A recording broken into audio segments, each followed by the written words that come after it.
जळगावच्या हतनूर धरणातून मोठ्या प्रमाणात बाष्पीभवन झालंय। धरणातील जलसाठा 5% घटला। गेल्या वर्षीच्या तुलनेत धरणातील जलसाठा 3 ते 4% घटलेला आहे। धरणावर अवलंबून असलेल्या गावांमध्ये पाणी टंचाई झालेली आहे।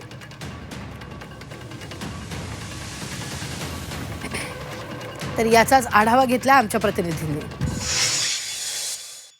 जळगाव जिल्ह्यातील सगळ्यात महत्त्वाचा जलसाठा म्हणजे हतनूर धरणाच्या परिस्थितीचा आढावा देतो आहे।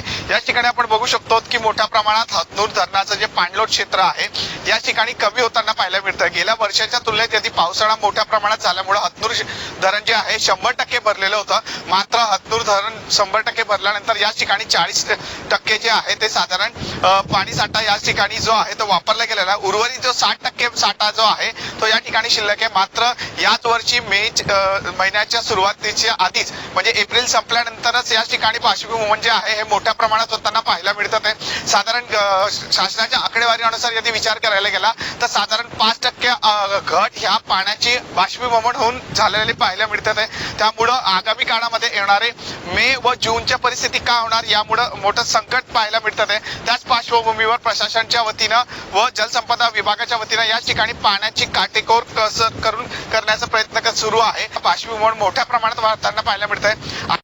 मे महिना आहे आणि त्यामुळे मे महिन्यामध्ये देखील ऊन जे आहे ते तीव्र असल्याची शंका निर्माण होते। त्यामुळे आताच प्रशासनाने या ठिकाणी कडेकोर पावलं उचललेल्या पाहायला मिळतात आहे।